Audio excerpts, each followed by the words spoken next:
저한테 이제 의사 선생님이 말씀하셨던 건 이거는 외과적인 이제 뇌수술로 구조를 변경해 주는 것 외에는 다른 치료 방법이 없고 자연적으로는 절대 호전될 수 없다. 세상이 뭐라고 얘기하는지보다 네가 나의 생각을 궁금해했지. 내가 어느 날 너에게 그 답을 주겠다 라는 마음을 주셔서 내가 너 치유해줄게 뭐 이거보다 굉장히 위로를 받고 그러니까 이 한 번의 예배가 우리의 인생 전반을 변화시킬 수 있는 핵심적 사건이 될 수 있다. 그렇기 때문에 이 예배에 당신의 삶을 올인해라. 교회가 이제 문을 닫아야 되는 이때 새로운 교회의 문을 열라고 하시는 하나님의 이 음성이 과연 맞는 것일까라는 그 질문이 제 안에 그분의 음성을 분별한다라는 거는 굉장히 친밀한 하나님과의 관계가 전제되어야 되기 때문에 그리고 이 평안에 대한 내적인 확신이 하나님이 주시는 약속의 말씀으로 저에게 다시 한번 확증되고 보증되는 여러 가지의 단계 그러니까 예배자가 하나님이 아니고서는 견딜 수 없는 어떤 그 예배적 갈증을 하나님 앞에 토하는 상황과 아멘. 조건과 환경이 네. 무엇을 말하든지 나의 삶을 견인해서 이끌어가는 것은 하나님이 나에게 오늘 무엇을 말씀하셨는가 거기에 올인하면 하나님께 나의 전부를 걸면 하나님이 언제나 우리의 전부가 되어주시는 것 같다는 생각을 해요. 그 기도를 쌓는 것이 너무나 중요하다. 그러나 이 모든 것은 전적인 하나님의 주권에 속한 것이기 때문에 인생의 은혜든 축복이든 부흥이든 우리가 기도한다고 그것이 당연히 우리의 삶 가운데 주어져야 한다라는 것은 굉장히 위험한 함정이다. 안녕하세요. 롬파리팔입니다. 오늘은 정말로 장안의 화제, 또 가장 핫한 우리 귀한 목사님 모셨습니다. 이번에 6걸음이라는 책을 내신 요즘에 가장 또 놀라운 부흥으로 임하고 있는 포드 교회 담임 목사님으로 섬기고 계시는 원유경 목사님 모시고 같이 은혜 나누려고 또 오늘 시작을 해보겠습니다. 목사님 안녕하세요. 안녕하세요. 롬파리팔에 참여하시는 분들을 저랑 교제 시간을 보면 보통 10년들 다 넘으시는데 아마 원 목사님도 최장의 시간이 아닌가 생각을 해요. 제가 원래 섬겼던 우리 모교회가 있는데요. 담임 목사님 우리 귀한 따님이셨어요. 저는 우리 원 목사님 생각하면 고등학교 때 교회 마당에서 너무나도 아름다운 자매님이 베이스 기타를 딱 등에 메고 이렇게 딱 서 있는데 물론 미모도 미모였지만 서 있는 폼이 너무나도 멋있었고 눈을 봤는데 그 하나님의 영광을 나타내려는 그 마음이 지금 와서 생각하면 그 예배자로서의 그 마음이 그냥 너무나도 가득했었던 그 얼굴을 기억하고 있습니다. 네. 너무 새로운 해석을 아니. 아름답게 기억해 주셔서 감사합니다. 그러고 나서 이제 한 10여 년 넘게 못 봤죠. 20년 못 보다가 어느 날 2019년도인가 18년도에 소문이 들려와요. 제가 이제 이쪽 교계에 있다 보니까 여러 가지 소식들을 듣는데 갑자기 기름 부으심이 넘치는 사역자가 나타났다. 서빙고에서 나타났다. 그 온누리교회에서 워십 리더가 있는데 굉장히 기름 부으심이 넘치고 은혜롭고 그래서 누군데? 라고 제가 했더니 원유경 목사님이라는 분이라는 거예요. 그래서 저 원유경 목사 내가 들었던 이름인데 하고 제가 이제 찾아봤더니 그때 그 도남동에 있는 그 교회에서 마당에서 봤던 그 부흥 소녀가 그분이었었던 것이었어요. 그래서 야 하나님이 놀랍게 일하셨구나. 그래서 우리 목사님을 그때서부터 또 이제 연락을 해서 이제 교제하면서 이렇게 오늘까지 이렇게 이르게 됐는데 이렇게 같이 카메라 앞에 선다라는 게 너무나도 기쁘고 영광입니다, 목사님. 이 책이 이게 그 6걸음인데 6걸음에 대한 의미를 먼저 한번 좀 얘기를 해 주셨으면 좋을 것 같아요. 네. 저 이제 퍼스처치라는 교회 이름이 Parade of David이라는 단어의 초성의 약자를 따서 POD라는 포드라는 약자를 사용하고 있는데요. 사무엘하 6장에서 다윗이 오베데돔에 있었던 하나님의 언약궤를 예루살렘으로 옮겨오는 이 과정 안에서 이제 나곤의 타작마당을 지나고 오사의 사건을 지나서 6걸음에 한 번씩 살찐소를 잡아서 하나님 앞에 예배하고 온 백성들이 함께 참여하는 그 예배적 행렬, 하나님의 영광을 회복하고자 하는 그래서 이후 다윗의 장막을 하나님 앞에 세워드리는 그 모든 과정 안에서 그 다윗이 걸었던 그 6걸음 하나님의 목적을 하나님의 방법대로 하나님의 시간에 때에 이루고자 하는 그 열망을 담았던 하나님의 마음을 구했던 그 6걸음의 예외적 걸음, 행렬에 대한 네, 이야기인데요. 네. 이 교회 이름은 어떻게 받으시게 되셨어요? 기본적으로 저의 인생 속에서 이제 하나님께서 다윗과 같은 예배자, 그래서 제가 어떤 아이디를 쓸 때마다 다 21세기 다윗, 데이빗 이렇게 이름을 늘 했거든요. 저의 인생이 현 시대의 다윗과 같이 하나님을 그렇게 특심으로 특별하게 예배할 수 있는 한 사람이 되기를 원하는 마음이 이제 저의 평생의 어떤 예배적 삶에 있어서 굉장히 중요한 이제 모토였는데요. 특별히 이제 어떤 6걸음 다윗의 예배에 대한 마음을 깊이 이제 받았던 거는 2020년도 제가 거절된 구경꾼의 삶이라는 설교를 하면서 이 본문을 이제 메시지로 전하는 그날에 말씀을 전하고 내려왔을 때 동생과 그날 대화를 나누면서 퍼레이드 오브 데이빗, 이 시대 다윗의 행렬을 일으키는 그런 마음들을 서로 받고 그날 대화 속에서 나왔던 그래서 하나님께서 이 이름을 교회의 이름으로 사용하게 하실 것을 그때부터 알지는 않았지만 그날의 예배를 통해서 하나님께서 퍼레이드 오브 데이빗, 네, 저희 포드처치의 이름을 네, 태동시키셨다라는 생각을 하게 됩니다. 저는 그 얘기 들으면서 너무 신선하더라고요. 또 그걸 풀어서 들어보니까 더 좋네요. 그러면 이제 조금 신앙적인 이력이 궁금한데 그러면 언제 하나님을 만나신 거예요? 뭐 사실은 그게 어느 때다라고 이제 정확하게 얘기할 수 있는 거는 모태신앙으로 자랐기 때문에 당연히 기본적인 하나님과 관계 안에 신앙을 가지고 있었지만 저의 인생에 있어서 또 하나님을 깊이 만나고 저의 삶의 의미와 목적을 발견하게 되고 그런 기점이 됐던 건 고등학교 2학년 때. 고2 네. 때. 동생 손에 이끌려서 경배와 찬양 학교 수련회에 갔던 그날이 제 인생을 BC와 AD로 나누는 굉장히 중요한 영적인 분기점이 됐던 것 같아요. 뭐 정관석화 같은 어떤 그런 계기가 있었나요?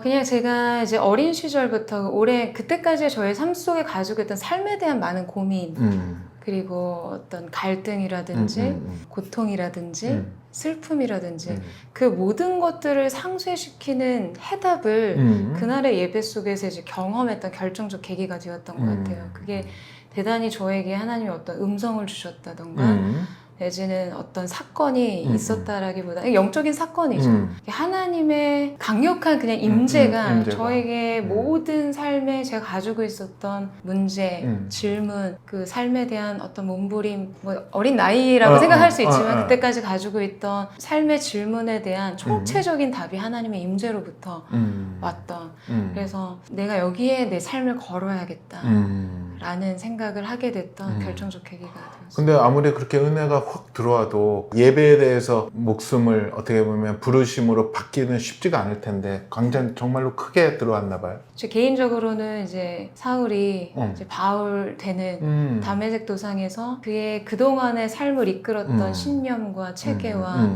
인생의 어떤 목적을 뒤바꾸는 것은 사실 그의 삶 속에 찾아왔던 예수님의 음성, 그분의 빛, 그것을 경험했던 임재 체험이었던 것처럼 저에게도 그냥 저의 삶을 그냥 송두리째 바꿔놓는 이제 강력한 하나님의 임재, 하나님의 영광, 그것에 대한 경험이었습니다. 그러면 이제 이 영상을 보시는 분들이 이런 경험을 하고 싶어하고 만나기를 원하는데 우리 목사님처럼 뭐 믿음 좋은 동생이 있는 것도 아니고 또 어디서 찾아 쓰는 것도 아닌데 이걸 어떻게 경험할 수 있을까요? 사실은 이거는 하나님의 주권 안에 속해 있는 것이기 때문에 네, 하나님의 전적인 은혜 안에서 주어진 것이지만 그래서 포드처치의 매번의 예배가 준비하는 사역자나 또 섬기는 사람들과 또 모든 회중에게 늘 요구하는 것이 그러니까 이 한 번의 예배가 우리의 인생 전반을 변화시킬 수 있는 핵심적 사건이 될 수 있다. 그렇기 때문에 이 예배에 당신의 삶을 올인해라. 전부를 걸어라 라고 요청하는 것이 사실은 제가 저의 인생 속에서 저의 삶을 그렇게 변화시키고 그렇게 새로운 삶의 길을 열어주셨던 것이 바로 그 한 번의 예배였기 때문에 이 한 번의 예배가 인생에 미치는 그 영향이 얼마나 큰 것인지 알기 때문에 이제 함께 섬기는 예배 사역자들이나 섬기는 스태프나 회중에게 계속해서 그것들을 요구하고 도전하게 되는 것 같아요. 임재가 있는 예배를 우리가 찾아가야 되겠네요. 그쵸, 이게 너무 중요하죠. 그리고 또한 우리 자신이 하나님 앞에 그것을 계속해서 추구하는 거. 아, 저도 포드처치 가보고 싶은데 너무 젊은 사람들이 많다 그래가지고 네. 나이 든 사람이 가도 됩니까? 아, 그럼요. 굉장히 많이 계세요. 또 장년들도. 그래. 물론 비율은 청년 비율이 훨씬 높긴 한데요. 예, 예. 계십니다. 아, 알겠습니다. 아니, 제가 얘기 듣기로는 정말 이거는 말도 안 되는 숫자예요. 포드처치가 지금 거의 한 1년 조금 지났죠. 네네. 개척을 한 지. 어떻게 보면은 세상의 그 논리와 지금 반대로 가고 있단 말이죠. 세상에서는 지금은 교회를 개척할 때가 아니다. 못 모이게 하고 그런 상황 가운데 하나님의 또 인도하심으로 이제 개척을 하셨고 1년 여간만에 2,000명 정도 청년들이 출석을 하고 있는 거죠. 또 그 실시간으로 한 1,000명 정도 같이 드린다라고 하는데 이거는 지금으로선 설명이 잘 안 되는 그 숫자거든요. 왜 이렇게 많은 청년들이 모이세요? 이 모든 것이 전적인 하나님의 은혜와 주권으로부터 온 것이라는 네. 것에 대한 1차적인 인정이 먼저 필요하다라는 오케이. 거. 그걸 이제 말씀드리고 싶고 이제 그 다음을 이야기하자면 앞서 말씀드린 것처럼 이제 하나님에 대한 목마름이 있는 곳에 하나님의 얼굴을 구하는 그분의 손의 축복이나 그분이 우리 인생 가운데 베풀어 주시는 은혜보다 하나님 그분의 얼굴을 구하는 목마른 예배자들이 모여 있는 곳에 하나님의 기름 부으심이 부어지고 또 하나님의 그 기름 부으심과 임재가 있는 곳에 또 목마른 하나님의 사람들이 모여드는 선순환이 있다. 그래도 그 2,000명은 말이 안 되거든요. 3,000명이 같이 동시에 예배를 온라인, 오프라인 드린다라는 게. 네. 이제 그 가운데 제가 아주 중요하게 생각하는 이제 한 가지는 결국에는 이 모든 것이 기도의 동력으로부터 나와야 한다.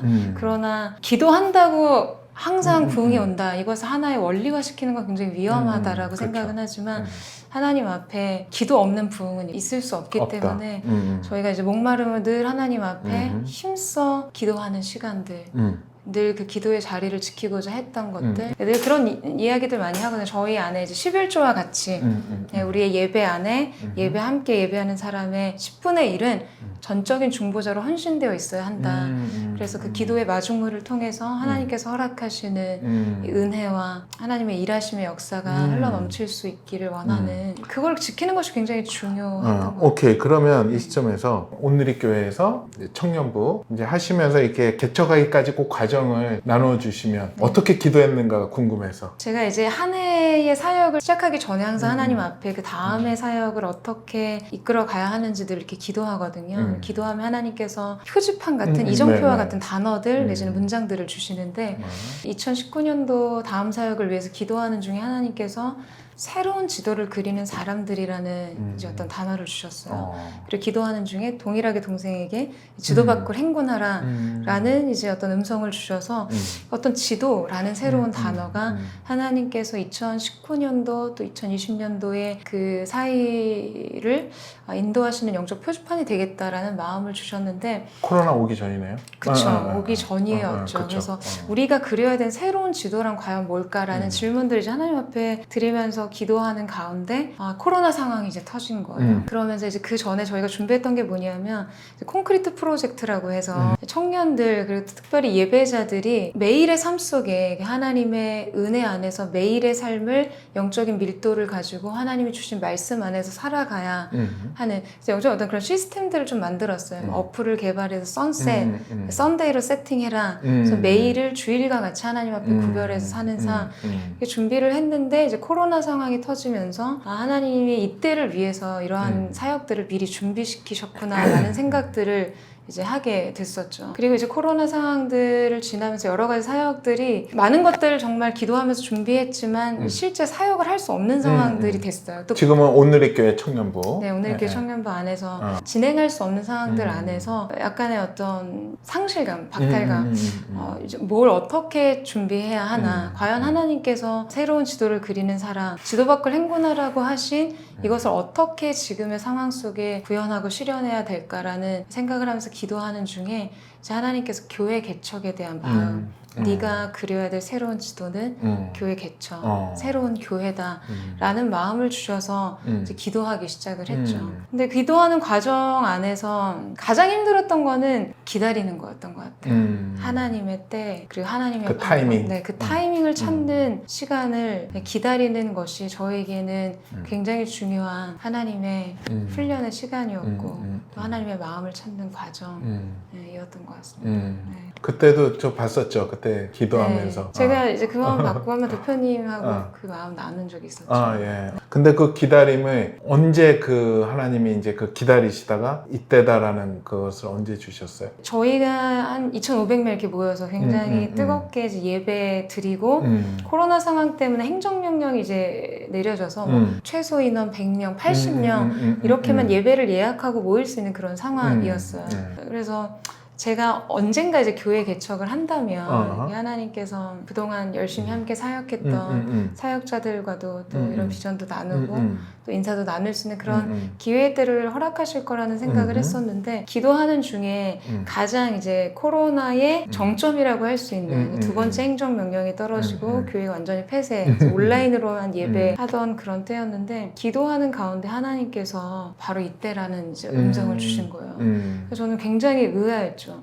그렇게 좋은 시간들이 많이 있었는데 함께 모여서 뜨겁게 예배하고 그리고 그동안 함께 동역했던 사람들과 이렇게 인사도 나눌 수 있는 좋은 시간을 두고 하나님이 왜 이때라고 그리고 교회가 이제 문을 닫아야 되는 이때 새로운 교회의 문을 열라고 하시는 하나님의 이 음성이 과연 맞는 것일까라는 그 질문이 제 안에 좀 있었던 것 같아요. 그래서 저도 재차 하나님 과연 지금이 맞습니까? 라는 질문을 여러 차례 드리면서 계속해서 그 부분을 놓고 좀 기도하는 시간을 가졌어요. 그럼 여기서 조금 뭐 다른 질문인데 많은 이제 청년들이나 모든 많은 사람들이 하나님의 음성을 듣고 싶어하고 어떻게 분별하느냐 그거를 지금 이 시점에서 한번 목사님만의 팁이 있으면 좀 나눠주실 수 있어요? 가장 중요한 거는 누군가의 마음을 안다는 거는 그 사람과의 굉장히 친밀하고 긴밀한 관계성을 담보로 하는 것이잖아요.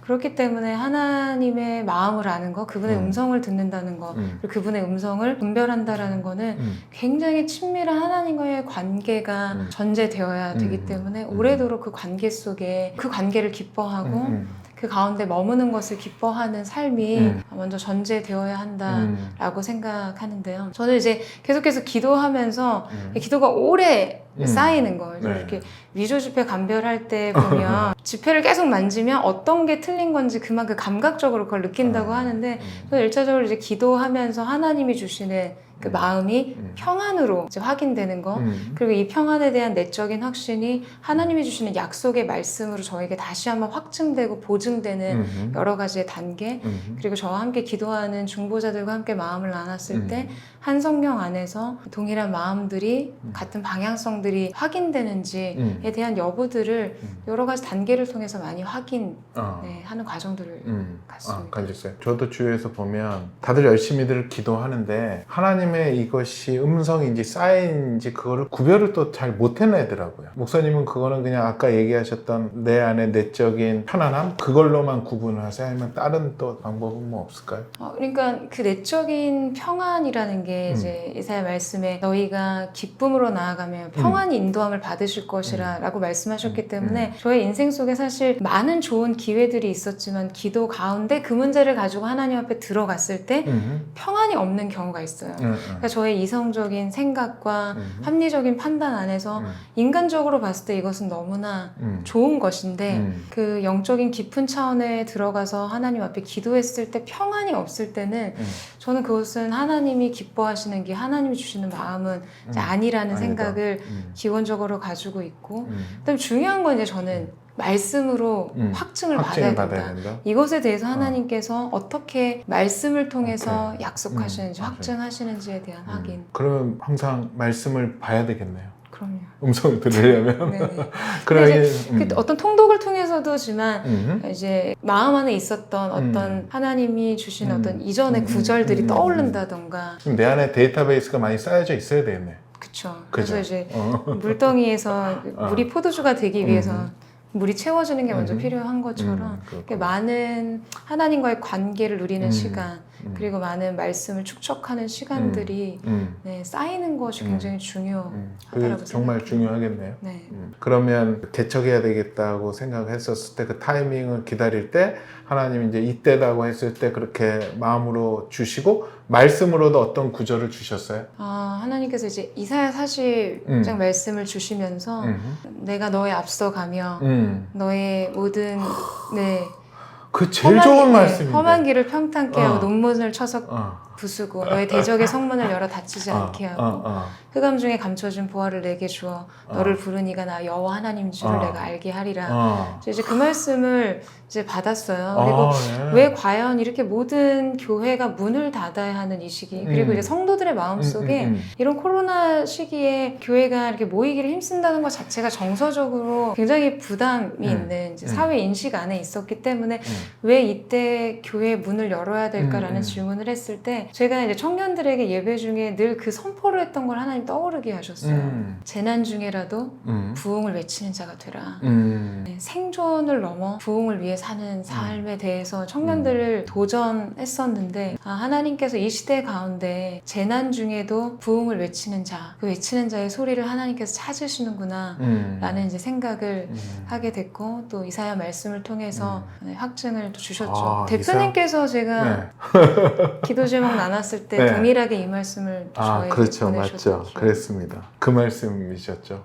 그때 그 상황이 예배를 못 드리는 시대였잖아요. 네네. 그러니까 더 반대적으로 예배를 드리고 싶어 하는 마음들이 더 상대적으로 굉장히 올라갔어요. 뭔가 이렇게 마음껏 예배 드리고 싶었던 곳이 필요했었던 것 같았어요. 네. 영광의 그 장소가. 그래서 지금이다. 찬스다.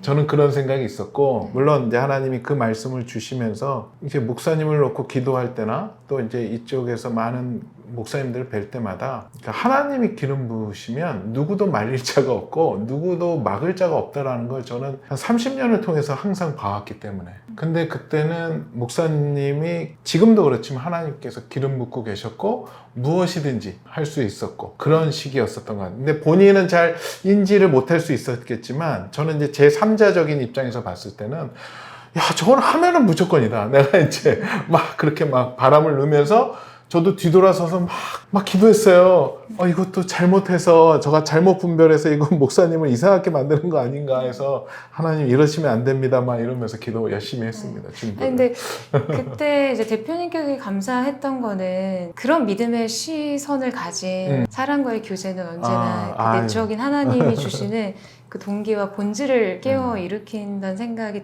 들어요. 왜냐하면 사실 그때 저에게 정말 애정어린 충고이고 조언이었지만 지금 그건 아니라는 그런 그렇죠. 조언을 해주는 게 굉장히 사실 많았고 그렇죠. 사실은 현실적으로도 맞고요. 이제 저희 유튜브 교회 개척 때 남긴 그 영상에 댓글을 남기신 어떤 분의 이야기를 본 적이 있었어요. 어떤 거였냐면 목사님 설교 때 경영서 굉장히 많이 참고하시고 읽으시고 나눠주시는 거 봤는데 이런 때 개척하는 거는 목사님이 그 경영서에서 받은 어떤 교훈, 어떤 전략을 제대로 실제 현실 안에 적용 못하고 있는 거 아닙니까? 라는 사실 그런 댓글을 본 적이 있었는데 제가 그걸 보면서 너무 감사하더라고요. 제가 하나님 앞에 드렸던 이 믿음의 오조준이 너무 맞았다라는 생각이 또 들고요. 그렇죠. 네. 세상에서는 그걸 오조준이라고 하는데 여기에서는 우리 하나님 나라에서는 그걸 정조준이라고 하죠. 네. 그러니까 그 애정어린 조언 안에서 사실은 뭐 그런 부분을 하나님 앞에서 검증하지 않은 건 아니거든요. 지금은 때가 아니라고 많은 분들이 말씀을 하셨을 때 그렇다면 그 때라는 거, 그 과연 적기라는 거는 뭐냐 라는 질문 안에서 제가 하나님 앞에서 내린 답은 나의 인생의 적기는 하나님이 바로 이때라고 하실 때 그러니까 모든 상황과 환경과 조건의 문제가 아니라 그냥 하나님이 지금이야. 지금 그걸 해야 돼. 나의 마음은 이거야 라고 말씀하실 때 거기에 순종하는 것이 인생의 적기이고 순종의 타이밍이라는 그런 생각을 했습니다. 지금 아마 이 영상 보는 분 중에서 지금 그 적기를 찾는 분이 계신다면 오늘 이 말씀 꼭 기억했으면 좋겠습니다. 그 다시 한번 풀어주시죠. 우리의 적기는 하나님이 말씀하시는 그때. 네, 하나님이 바로 이때라고 하실 때. 네. 그 상황과 아멘. 조건과 환경이 네. 무엇을 말하든지 나의 삶을 견인해서 이끌어가는 것은 하나님이 나에게 오늘 무엇을 말씀하셨는가 거기에 올인하면 하나님께 나의 전부를 걸면 하나님이 언제나 우리의 전부가 되어주시는 것 같다는 생각을 해요. 다시 한번 또 본질적으로 들어가서 우리 목사님께 하나님은 어떤 존재세요? 저는 그런 것 같아요. 저의 유일한 사랑, 제 인생에 순전한 사랑을 받으실 유일한 대상이라는 생각을 해요. 제가 하나님 앞에 드릴 수 있는 최고의 영광은 뭘까? 저는 이제 예배 사역자이고 예배자로서의 저의 삶을 운명과 같이 숙명으로 받아들이기 때문에 그렇다면 내 인생 하나님 앞에 드릴 수 있는 최고의 영광이 뭘까라고 생각했을 때 저는 그게 사랑이라고 생각했거든요. 아주 순전한 정말 유일하신 하나님께 드리는 유일한 사랑. 왜냐하면 이제 하나님은 하나님의 존재를 사랑으로 정의하셨잖아요. 하나님은 사랑이시라. 그리고 하나님이 세상을 이처럼 사랑하사 독생자를 주신 하나님이 모든 그분의 구원의 계획과 그분의 사역의 모든 하나님의 행동을 결정하는 동력과 동기는 또한 사랑이셨고 하나님의 이미지대로 창조된 우리의 본질은 사랑인데 결국에는 그 하나님께서 내게 찾으시는 가장 중요한 것 나에게 받고자 하시는 것 그래서 그것을 드렸을 때 하나님께 영광이 되는 거는 그래서 저는 사랑이라고 생각했어요. 하나님께서 사랑 때문에 우리를 이토록 그리스도를 통한 구원에 참여하게 하셨다면 내가 하나님 앞에 드릴 수 있는 영광은 사랑이다. 정말 이 사랑을 유일한 대상으로 받으셔야만 하시는 분이라고 이야기하고 싶습니다. 하나님 좋으시겠네. 이렇게 하나님을 사랑하시는 분이 있어서 하나님께서 그렇게 생각하실 수 있다면 그렇게 생각하실 거라고 저는 생각이 듭니다. 이렇게 사랑을 하는데 말에서 몸짓해서 그 하나님을 사랑하는 그 목사님의 순전한 마음이 느껴집니다. 부럽습니다. 그렇다면 그 하나님한테 그 사랑의 표현이 어떻게 보면 예배잖아요. 본인만이 느끼는 예배란 무엇이라고 생각하세요? 제가 생각할 때 제가 드리는 최고의 영광이 예배적 영광이 사랑이라면 그 예배 안에서의 제가 생각하는 어떤 예배 표현, 예배란 목마름 같아요. 목마름. 목마름 중에서도 타는 목마름. 왜냐하면 저는 이제 사랑이라는 감정의 가장 깊은 사랑의 감정, 그 결은 사실 그리움이라고 생각하거든요. 그러니까 누군가를 사랑할 때 그 사랑의 표현은 신뢰로도 표현되고 헌신으로도 표현되지만 그 가장 깊은 감정은 그리움 같아요. 그 사람과 함께하고 싶고 연합하고 싶고 그 대상과의 어떤 일치감을 갈망하게 되는 것이 사랑의 가장 깊은 감정이지 않을까. 그래서 제가 하나님 앞에 드리고자 하는 예배적 어떤 표현의 핵심 그리고 포드가 추구하는 예배의 어떤 본질적인 그 기저에는 정서적 그 예배의 정서 감정은 하나님을 향한 목마름 그 목마름 중에 타는 목마름. 그 예배자가 하나님이 아니고서는 견딜 수 없는 어떤 그 예배적 갈증을 하나님 앞에 토하는.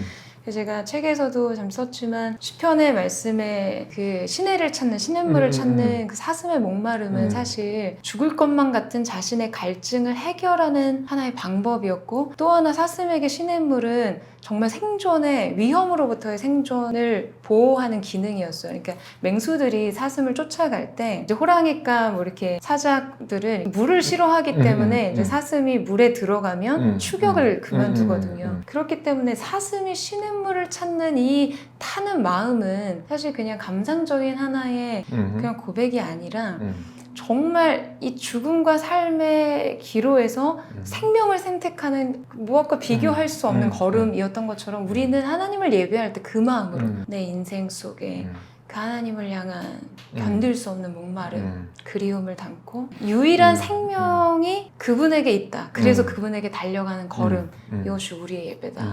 라는 생각을 합니다. 그래요. 제가 이 책 가운데 제가 한 구절을 제가 되게 의미 있게 봤던 구절이 있는데요. 예배에 대해서 얘기를 하시는데 이 문장 한번 읽어드릴게요. 사람들은 찬양에서조차도 위로받기를 원한다. 감성적인 선율과 노랫말로 자신의 감정, 아픔, 실패와 좌절을 위로받고 눈물 흘리길 원한다. 하지만 예배가 깊어질수록 예배자는 자신을 의식할 수 없다. 예배의 본질에 가까울수록 자신으로부터 시작된 어떤 것에도 기댈 수 없다. 이것이 예배다. 예배는 오로지 하나님을 위한 것, 하나님에 의한 것, 그리고 하나님의 것이 되어야 한다. 정말로 사람들이 예배를 잘못 이해되는 게 자신이 위로받기를 원해서 예배에서 뭔가 자기가 위로받고 아픈 것을 치유받고를 원하지만 진정한 예배는 그거 아니잖아요. 하나님을 경배하는 거고 하나님을 위한 것이라는 거. 그래서 제가 이제 목마름과 더불어 두 번째 얘기하고 싶었던 것이 바로 이거였는데 대표님께서 이렇게 말씀을 해주셨던 뭔가 통하는데 네. 제가 추구하는 예배 예배라는 것 그리고 더불어 포드가 함께 지향하고 있는 예배의 방향성이 바로 이것인데요. 저는 그렇게 생각해요. 예배의 목적이 뭔가 왜 예배하냐 은혜 받기 위해서 예배한다라는 대답은 사실 본질적으로는 맞지 않다라고 그쵸, 생각해요. 아니죠. 예배는 하나님을 높이기 위해서 드리는 것이거든요. 그쵸. 그렇기 때문에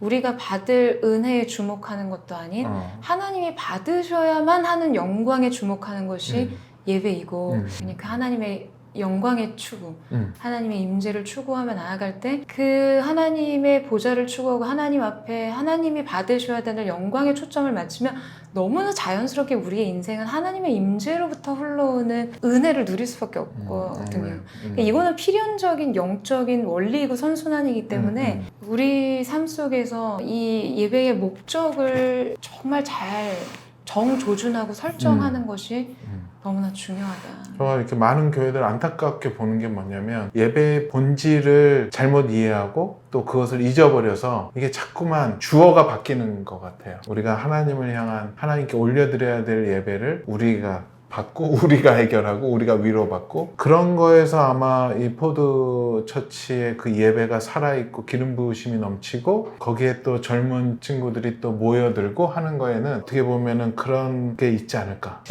저는 네 그렇게 동의합니다. 예. 언제나 새로운 세대의 출현은 늘 있어 왔고 구시대의 숙제는 늘 새로운 세대와의 소통이 문제였고 가면 저에게 많은 질문을 하시는 것 중에 하나가 청년 세대들 예배 안에 어떻게 인도해야 되는지 어떻게 전략적으로 그렇게 했습니까? 전략이 뭡니까? 이런 질문들을 사실 많이 받는데 그 질문들을 받을 때 처음엔 굉장히 생경했어요. 왜냐하면 제 스스로 한 번도 저의 목회 대상이 청년들이고 그래서 청년을 전략화한 목회를 했다라고 생각해 본 적이 한 번도 없거든요. 단지 하나님의 강력한 임재를 추구했고 그 임재 앞에서는 노인도 울고 아이도 울고 네, 그 하나님의 강력한 임재가 모든 세대의 벽을 허물기 때문에 이 하나님의 전적인 임재를 추구하고 영광을 추구하고 그렇게 하나님을 높여드리는 자리에 나아갈 때 하나님께서 부어주신 하나님의 임재와 은혜가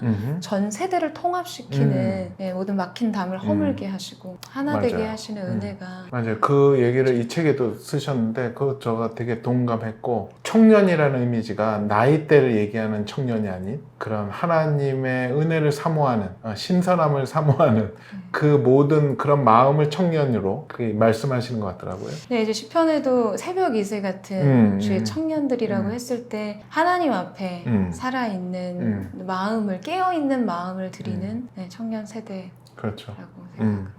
제가 이렇게 이제 목사님을 생각하다면 예배와 갈망함 그 두 단어가 항상 생각이 났어요. 그래서 그 갈망함에 대해서 또 우리 많은 분들이 그 갈망함을 회복하고 싶어는 하는데 그게 잘 안 되더라고요. 그분들한테 만약에 조언을 해줄 수 있다면 이 갈망이라는 건 사실 대상이 있잖아요.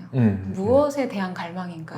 그 하나님에 대한 갈망을 회복하기 위해서는 하나님 그분을 힘써 알아가는 과정이 저는 필요하다라는 생각을 하는데요. 그리고 포드처치의 많은 성도들이 늘 매번 듣는 이야기지만 매주의 예배가 너무 중요하다라고 늘 이야기를 하거든요. 은혜의 지속성 그리고 하나님 앞에 드리는 이 목마름을 계속해서 하나님 앞에 드릴 수 있는 거는 오늘 살아있는 하나님과의 관계에서만 주어지는 것 같아요. 네, 그래서 계속해서 그 하나님의 얼굴을 구하고. 근데 이제 우리가 이 감정적으로 나한테 무언가가 느껴지는 게 다 영적인 것과 연결되어 있다고 착각하는 경우들이 있는 것 같아요. 내 안에 뭐가 느껴지고 내 마음이 위로를 받고 녹아지고 네, 그래야만 무언가 역사를 하나님의 일하심이 있었다라고 생각하는데 저는 꼭 그렇지 않다고 생각하거든요. 우리가 매일의 밥을 얼만큼 음미하고 또 맛있게 먹는 것과 상관없이 그 매일의 음식이 우리에게 양식이 되고 오늘의 삶을 영위하게 하는 에너지가 되는 것처럼 하나님과의 관계 속에서는 그냥 매일의 삶 속에서 그분을 추구하고 그것을 나의 일상과 나의 삶으로 받아들이는 것들을 통해서 그 영적인 하나님과의 관계성을 추구하는 것을 멈추지 마라. 내가 오늘 어떤 것을 실제 감정적으로 정서적으로 느끼고 경험했는지와 상관없이 계속해서 하나님을 추구하다 보면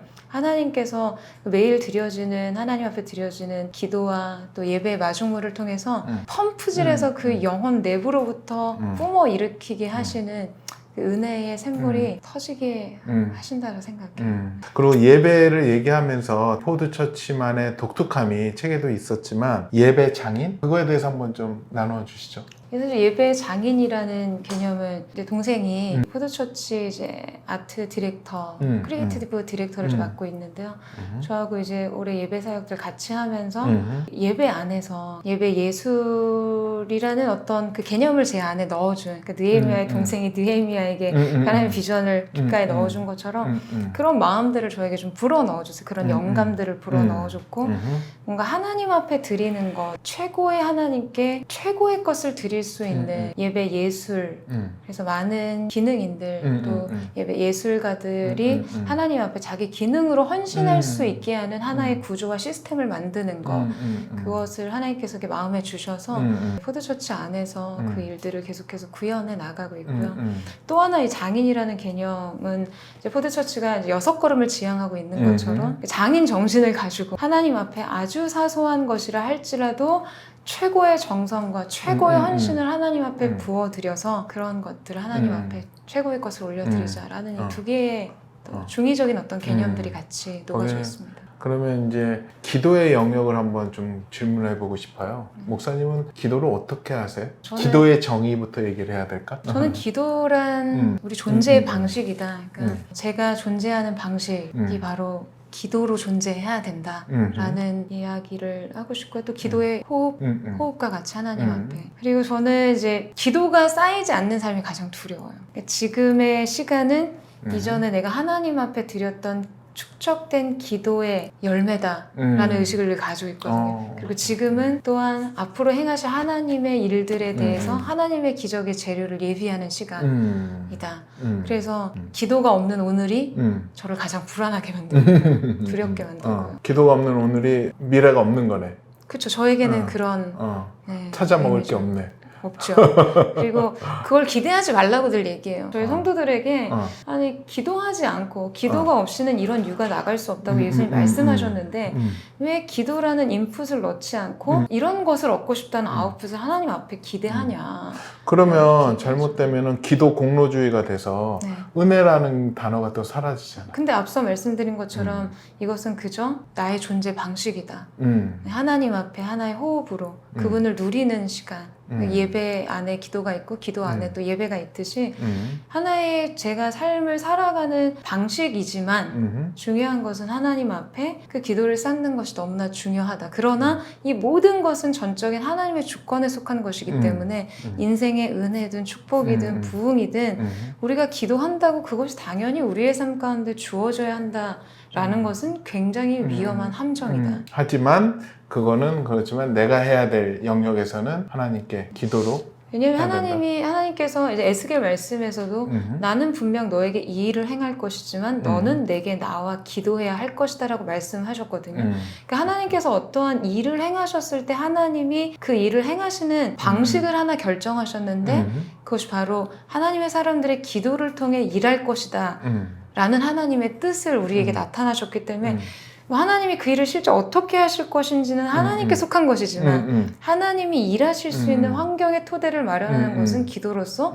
당연한 우리의 몫이다 라는 생각이. 그럼 목사님은 기도 생활을, 기도 시간을 어떻게 가지세요? 많이 바쁘실 텐데. 제가 이제 최근에 그래서 40일 작정 기도 개인적으로 시간을 정해놓고 드리고 있는데요. 언제 보통 아침에, 새벽에 아니면 저는 저녁 때? 사실 저의 기질상 저녁 시간이 훨씬 더 좋아서 이제 밤 시간대 예, 개인적으로 기도하는 시간들을 많이 갖고 장소는 제 방에서 기도처 가장 방에서. 익숙하고 편안한 장소에서 보통 이제 사람들도 이제 나도 기도에 대한 그런 것을 하고 싶은데 나의 루틴 가운데 어떤 시간을 빼야 될지 되게 고민하는데 어떤 사람들은 그래요. 기도 생활 어떻게 하냐, 자기는 걸어다니면서 한다는 거예요. 오케이, 그거 좋은데 그걸 끄시더라고요. 그건 아니잖아요. 그래도 온전한 시간을 드려야 되는 게 필요하잖아요. 저도 그렇게 생각을 해요. 그러니까 우리가 누군가의 관계, 너무나 사랑하는 관계 대상이 있는데 짬이 날 때마다 만나지만 그 사람과의 관계를 위해서 그 사람을 누리기 위해서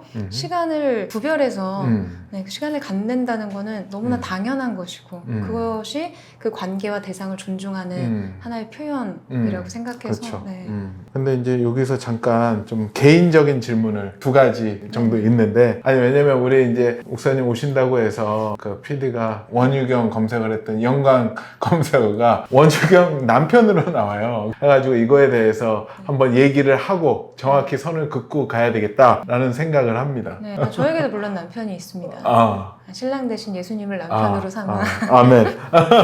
네, 궁금해하시는 게 뭐 그런 대답은 아닐 거라고 생각하는데요. 실제 같이 사는 남편 없고요. 미혼입니다. 예. 그것도 궁금한 거는 책 안에 있습니다. 거기에 그 목사님의 그 생각이 들어가 있으니까. 아니 그 책에서도 얘기했지만 하나님과의 그 이거 하면서 기도하셨던 그 고백이 있었던 걸로 제가 알고 있는데. 네네. 네. 제가 이렇게 하나님 앞에 저의 삶을 드리고 헌신했을 때 저는 그냥 저의 삶을, 나의 삶을 주님 앞에 드립니다. 이런 고백, 이런 찬양 한 소절만 해도 이렇게 눈물이 쏟아졌던 그 시간이었거든요. 그래서 저의 삶을 전적으로 그냥 주인이신 주님을 위해 드리는 것만으로도 너무나 완전하게 사실 느껴졌고 그냥 주인을 기쁘시게 하는 삶으로서 저의 삶을 영적 나시림과 같이 그 어뢰 삭도를 대지 않고 네, 시체를 만지지 않고 포도주와 독주를 마시지 않는 그런 어떤 구별된 거룩한 하나님 앞에 구별된 그 영적 나시린으로 하나님 제가 저의 삶을 드리기를 원합니다 라는 개인적인 사실 신앙 고백이 있었는데요. 그것이 뭐 결혼에 꼭 유무만을 말하는 것이 아니라 하나님이 어떠한 영역에서든 내가 너의 삶을 구별하기를 원한다. 너의 시간이든 재정이든 삶의 에너지든 아니면 건강이든 모든 문제 속에서 나는 너의 구별된 중심을 받기를 원하신다라고 하셨을 때 저는 어떤 것에도 매임이 없이 전적으로 하나님 앞에 올인할 준비를 하며 살겠습니다라는 사실 그런 결정의 고백이었다. 예. 그리고 또 한 가지는 이제 책에도 이제 잠깐 표현을 하셨는데 목사님 안면에 좀 어려움이 있으시잖아요. 네네. 그것을 통해서 하나님께서 만지시고 뭐 말씀해 주시는 게 있을 거라고 제가 생각을 드는데요. 굉장히 하루에도 수십 번씩 제 마음이 냉탕과 온탕을 오고 가는 것 같이 많은 갈등과 정말 괴로운 마음들이 많이 있었는데요. 그래서 어떤 면에서는 또 많은 분들이 아니 그냥 물론 이제 뇌 수술이고 여러 가지 위험 부담이 있지만 빨리 수술하시고 강건하게 그 마라톤 하셔야 되는데 그 목회를 위해서 그렇게 하셨으면 좋겠다라는 뭐 조언도 많이 말씀을 해주세요. 그리고 그 말씀도 이제 맞는 말씀이죠. 그렇지만 이제 하나님과의 관계 안에 제가 올해 이 문제를 기도했을 때 아직 하나님께서 수술해라 라는 하나님의 컨펌이 저에게 분명하게 없는 거예요. 그럼에도 불구하고 이제 제가 짊어져야 되는 이 목회 현장 속에서 가져가야 되는 이 많은 이제 괴로움과 너무나 힘든 마음들이 있기 때문에 정말 주님 주의 종을 좀 자유롭게 해주십시오. 저 그냥 수술하고 이제 정말 힘있게 주님의 사역을 감당하고 싶습니다. 이런 마음을 드리는데 어느 날 이제 제가 말씀을 묵상하는 중에 이제 다윗이 사울에게 쫓겨서 엔게디 광야에 이제 있을 때 사울이 용변의 볼에 들어오는 동굴로 다윗의 이제 신복들이 빨리 지금 사울을 죽이라고 할 때 다윗이 자기의 손으로 자기에게 주어졌던 그 문제를 끝내지 않아요. 사울을 해하지 않고 하나님의 기름 부음 받은 종을 해하지 않고 이 모든 주권을 하나님께 맡기는데 저에게 그날의 묵상이 하나님 제가 이 문제에 대한 결정을 제가 결론 짓지 않겠습니다. 하나님께서 저에게 분명하게 말씀하실 때까지 하나님께 속한 거 하나님께 맡겨드리고 하나님께 의탁하겠습니다 라는 이제 마음을 드렸는데요. 하나님께서도 어느 날은 그런 마음을 주시더라고요. 하나님을 사랑하는 자 곧 그 뜻대로 부름받은 자들에게는 모든 것이 합력하여 선이 되게 하신다고 하셨는데 저는 때로 이런 문제들이 제 마음을 너무나 고통스럽게 하고 괴롭게 하는데 제가 이렇게 생각해보니까 이 문제가 저한테 선이 아닌 거예요. 어디를 봐도 하나도 선이 아닌 거예요. 제 마음도 너무 힘들고 과연 이것이 저의 사역과 목회 현장 그리고 제가 양육하는 성도들에게 어떤 유익이 있을까 라고 이제 생각하면서 하나님이 저에게 주신 보이지 않는 믿음의 과로에 내가 이 문제를 하나님 앞에 어떻게 반응하느냐에 따라서 하나님이 이것이 나의 인생에 선이 되게 하신다라는 마음을 주셔서 그때 저의 마음을 굉장히 많이 바꿨던 것 같아요. 약함 가운데 하나님의 강함이 드러나게 하시는 인생의 또 안전장치. 하나님이 포도처치해 주신 너무나 많은 그쵸. 은혜 가운데 제가 이게 아니라면 내가 정말 강건하게 거리낄 것 없이 정말 비전의 날개를 펼치고 힘있게 사역할까. 거기에 굉장히 많은 또 위험 요소들이 있는데 하나님께서 더 전적으로 낮아진 마음, 연약해진 약한 마음으로 하나님 의지하고 또 바라보고 괴로움 가운데도 주님을 의지하고 그 가운데 믿음으로 돌파하고 또 하나님이 주시는 힘으로 한 걸음을 걸어내는 이 믿음의 여정을 정말 이 약함을 짊어진 가운데 감당하라는 그 마음을 주셔서 제 믿음의 과로에 계속해서 그 답을 매일과 같이 적고 있어요. 아멘. 그랬더니 또 이 모든 삶의 현장 속에서 또 하나님 주시는 선을 경험하게 되는 것 같습니다. 저는 이것을 대처하고 버티고 싸우고 고뇌하고 이 과정이 다 선인 것 같아요. 그러니까 목사님을 보면서 또 사람들도 힘을 얻을 수 있고 또 같이 중보할 수도 있고 또 목사님이 또 그 과정 가운데 얻어지는 하나님의 마음들을 또 설교 가운데 녹아져 나올 수 있고 아마 저는 그게 하나님이 이끄시는 방법이 아닐까 생각이 듭니다. 그래서 저가 더 기도가 나와요. 저도 뭐 기도할 사람이 많아서 기도 안 될 텐데 저가 꼭 방문합니다. 치유해달라고 기도 안 하고 그것을 통해서 하나님이 하실 일을 하시라고. 우리가 어떻게 다 알겠어요. 바울 사도도 모른다고 했는데 그 하나님의 깊은 은혜에 대한 것을 누가 알겠습니까?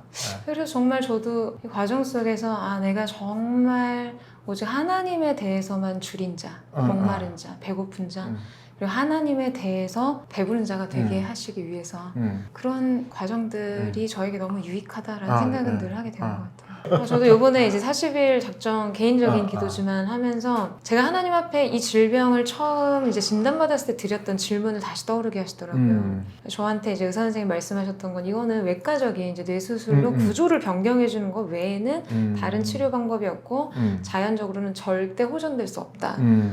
그때 제가 하나님 앞에 드렸을 때 저는 누군가가 굉장히 호언장담하듯 그거는 절대 안 된다라고 말하면 항상 과연 하나님은 어떻게 생각하실까가 늘 궁금했거든요. 그러면서 이제 지도밖을 행군하다라는 설교를 했던 그날 제가 설교에서 처음을 진단받고 그날 이제 설교를 했었어요. 네, 그날의 설교가 마침 또 지도밖을 행군하라였어요. 근데 그때 제가 어떤 마음을 나눴냐면 제가 그거를 설교 중에 언급하는 것조차도 굉장히 조심스러웠는데 세상의 권위자라고 하는 사람들이 절대 안 된다라고 할 때 나는 이 문제에 대해서 하나님의 생각이 언제나 궁금하다. 이 부분에 대해 답을 가지고 계신 유일한 분은 하나님 한 분이시기 때문에 하나님께서 아직 저에게 수술해라. 아니면 내가 너를 자연적인 방법으로 고치겠다라는 아직 답을 주시지 않았던 이 모든 과정이 저의 믿음을 요구하는 과정이기도 하지만 제가 이번에 40일 이제 기도를 하면서 하나님께서 주의 종이 단에서 했던 그 고백을 하나님이 기억하시는구나. 그 마음을 되게 주시더라고요. 내가 사람의 생각과 사람의 말과 세상이 뭐라고 얘기하는지보다 네가 나의 생각을 궁금해했지.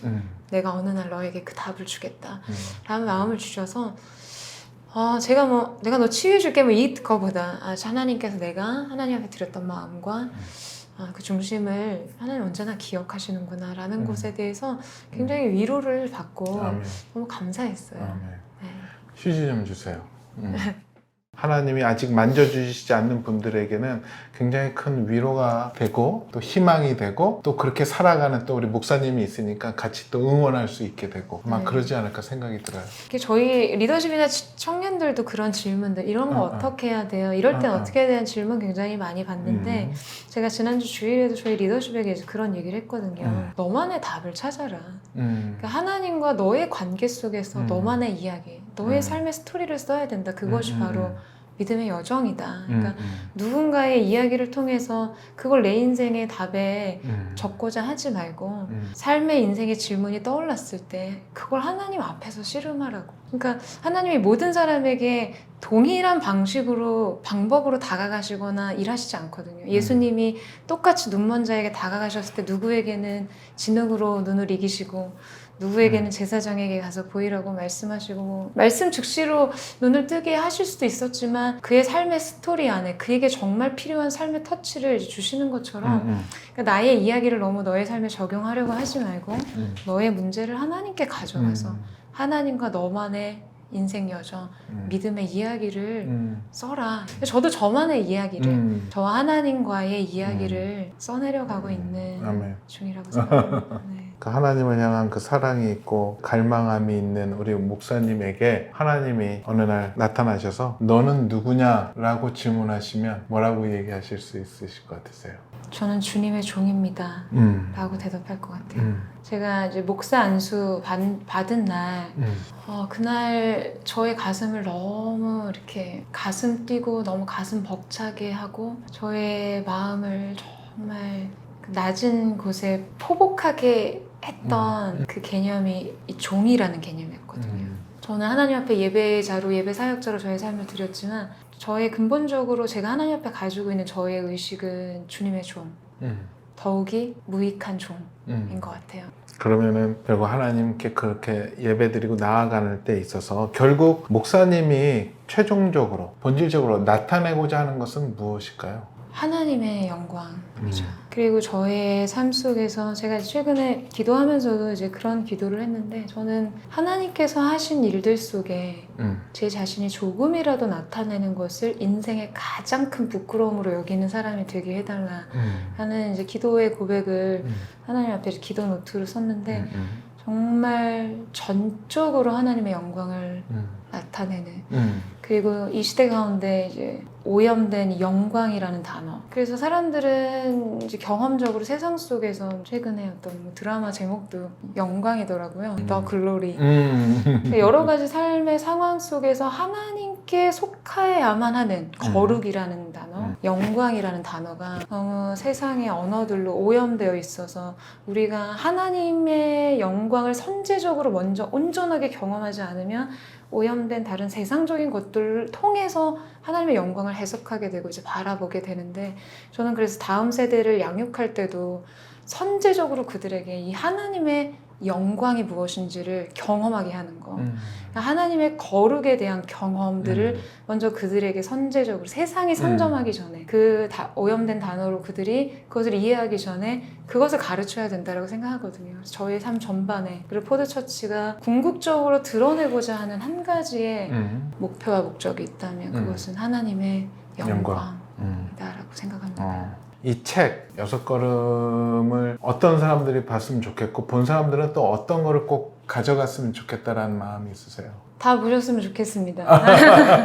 네, 저는 제가 그런 생각을 했어요. 이제 사실 저의 성향상 제가 이렇게 자기 PR을 하거나 자기 이야기를 하거나 이런 거 정말 별로 좋아하지 않거든요. 극아이시죠? 네. 그래서 이런 인터뷰 자리도 사실 저희 의리 때문에 나오셨지. 고사도 많이 하기도 하는 편이기도 하고 압니다. 저자 사인회 같은 거 할 때도 굉장히 몸둘 바를 몰랐어요. 이런 거 정말 해도 되나 이런 생각 하기는 했는데 6걸음이 이제 출간되고 나서 기도하는데 하나님 그런 말씀 하시더라고요. 약간 책망의 뉘앙스로 저에게 너 왜 한 번의 예배를 위해서 그 많은 중보자들이 그 예배를 위해서 기도하게 하고 기도로 헌신하게 하고 그 예배를 통해 수많은 사람들이 일어나기를 원하는 마음들을 도전하면서 왜 이 책을 시대의 도구로 무기를 만들었으면 그 무기를 전쟁에서 실제 싸우는 도구로 쟁기를 만들었으면 묵은 땅을 기경하는 도구로서 연장으로 사용해야 되는데 너는 왜 6걸음이 이 시대의 도구로서 나의 도구로 쓰여지는 일에 왜 더 소극적이냐 더 많이 기도하고 더 적극적으로 이 일을 위해서 준비해라 라는 마음을 주셔서 사실 그래서 오늘 여기도 나온 거라는 생각을 하게 됩니다. 얼마나 열심히 중보했는지 몰라요. 목사님 여기다 모시려고. 그래서 저는 많은 예배자들이 이 책을 보셨으면 좋겠다는 생각을 하는데 중요한 것은 그것이 한 저자의 스토리가 아닌 하나님께서 하신 일. 저한테 그런 마음 주셨거든요. 이 책의 저자가 너라고 생각하냐? 이 책의 저자는 나다.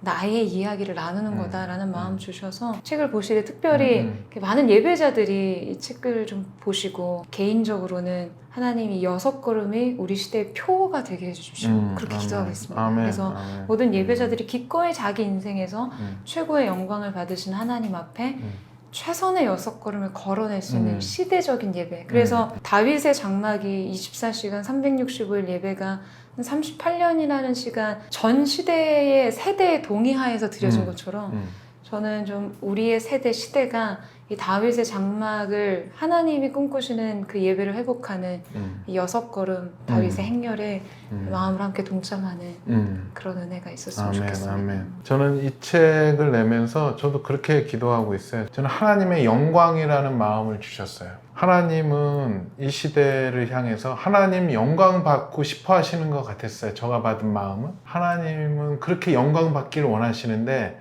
영광을 올려드려야 될 이 예배자들이 지금 이상한 걸 하고 있어서 그거 아니다 얘들아 이거다 라고 얘기하시는 것 같았어요. 많은 사람들이 이걸 보고 예배에 대해서 다시 한번 깨닫고 예배가 이런 거였지 나를 위한 게 아니고 하나님의 영광을 위한 거였지 라는 생각을 할 수 있게끔 이 책이 사용되기를 기도했고요. 그래서 그 6걸음조차도 그게 얼마나 곰곰이 묵상하면 얼마나 대단한 일입니까? 6걸음 걷고 그리고 하나님께 예배하고 제사 드리고 또 6걸음 걸어간다라는 그 예배자의 그 모습들이 회복되고 또 나타나고 모이고 그래서 정말로 하나님께 영광 돌리는 그런 일들이 이 책과 우리 포드 교회를 통해서 또 우리 원 목사님을 통해서 일어나기를 바라고 이것뿐만 아니라 우리 목사님 아마 설교 못 들어보신 분 계실 겁니다. 우리 포드 처치 또 온라인이나 또 우리 가피풀 TV 거기에 보면 그 설교가 또 매주 이렇게 업데이트 되니까 보시면서 같이 은혜 많이 나눴으면 너무 좋을 것 같아요. 마지막으로 이 시대 예배자들에게 한마디 해주셨으면 좋을 것 같아요.